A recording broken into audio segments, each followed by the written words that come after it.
Yeah, my homies, this is your man B.AF, aka Blissed AF. Now, there are a whole lot of mother flowing videos out there on overthinking by doctors, podcasters, influencers who bought their new microphones yesterday. I'm gonna give you the crux of literally every single one of them.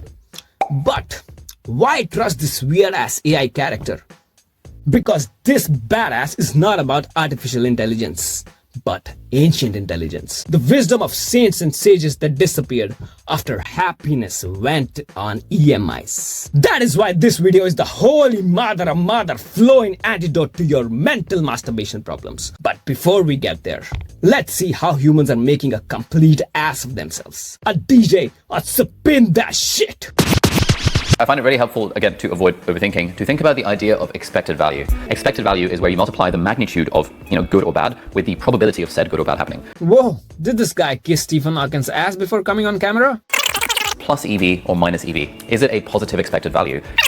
Therefore, it's negative EV minus expected value. And it's more about, hey, it's plus EV. Dude just vomited his PhD thesis. Did not understand a thing. Final concept that I find really helpful is something that my coach, Corey, introduced me to, the mental board of advisors. You ask them for advice on what you should do in a situation. So for me, my mental board of advisors are like Tim Ferriss. What a show off. I am friends with people who work at McDonald's for a living. Freaking Tim Ferriss. If you like this, and then you might like to check out 5 strategies on how to beat procrastination, which is a similar chilled out video where I just kind of walk around here and talk about my thoughts on how I personally beat procrastination, which is another thing that I, like many of us. Me, like all of us, are not here to check out another chilled out video because we're not here to chill.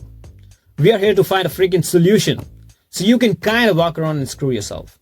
Thanks. When people are sort of stuck in their own heads, one of the best treatments for it is some amount of exposure therapy, some amount of actually getting out there and experiencing different kinds of things. And when we experience these sorts of things, it activates other parts of our brain. So we'll sort of activate our empathy circuitry, we'll activate our learning circuitry. Learning circuitry. So exposure therapy basically means find distractions. And how do you fix this problem? You actually just need to give your brain data. You need to give it the opportunity to learn. Give your brain data. Fantastic. My brain is already flowing with data.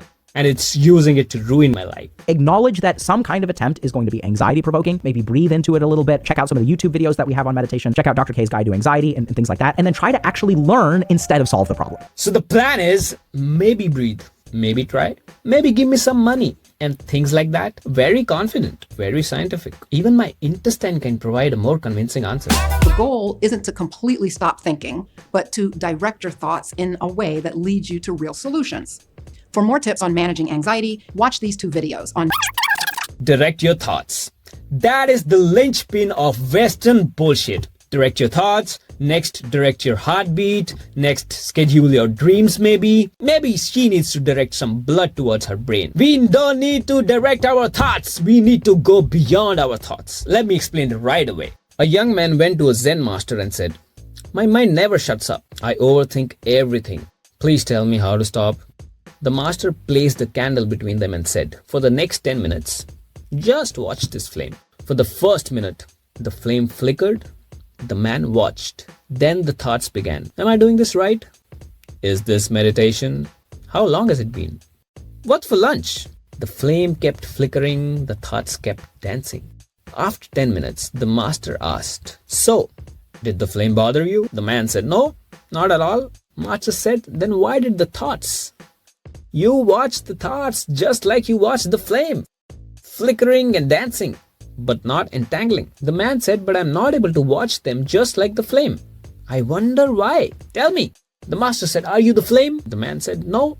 Master said, "Because anything you can observe, you cannot be.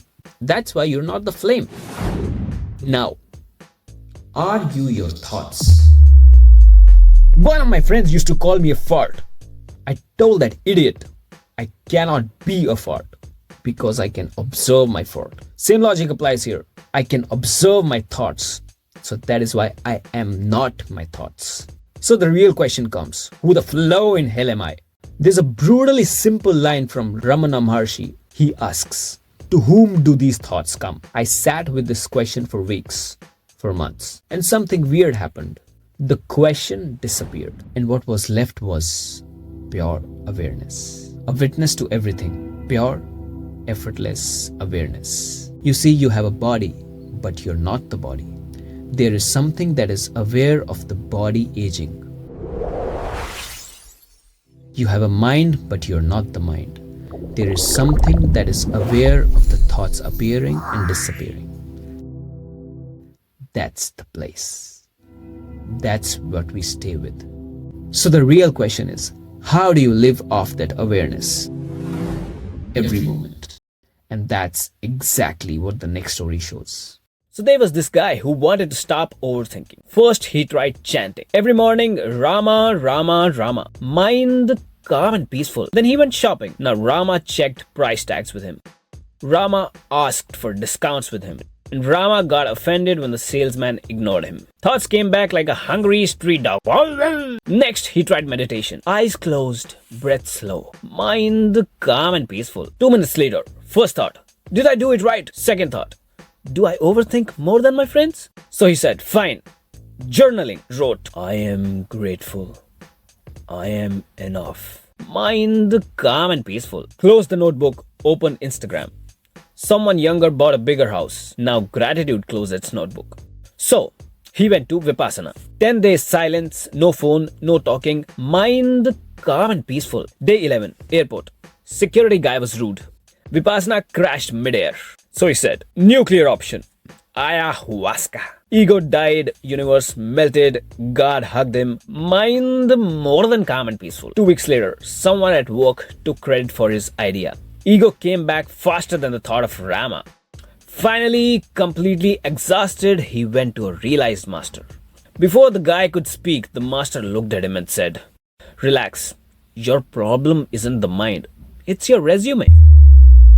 The guy said, what? The master smiled. He said, chanting didn't work because you chanted as an exhausted boyfriend, hoping for a better love life. Don't be the boyfriend while chanting, and you will be the chant. Vipassana didn't work because you sat there as an overworked, ambitious employee trying to escape burnout. Don't be the job. Don't be the ambition, and you will experience Vipassana. Meditation didn't work because you meditated as a desperate seeker, hunting for deeper meaning of life. Don't be the seeker, and you will be the meditation. And ayahuasca.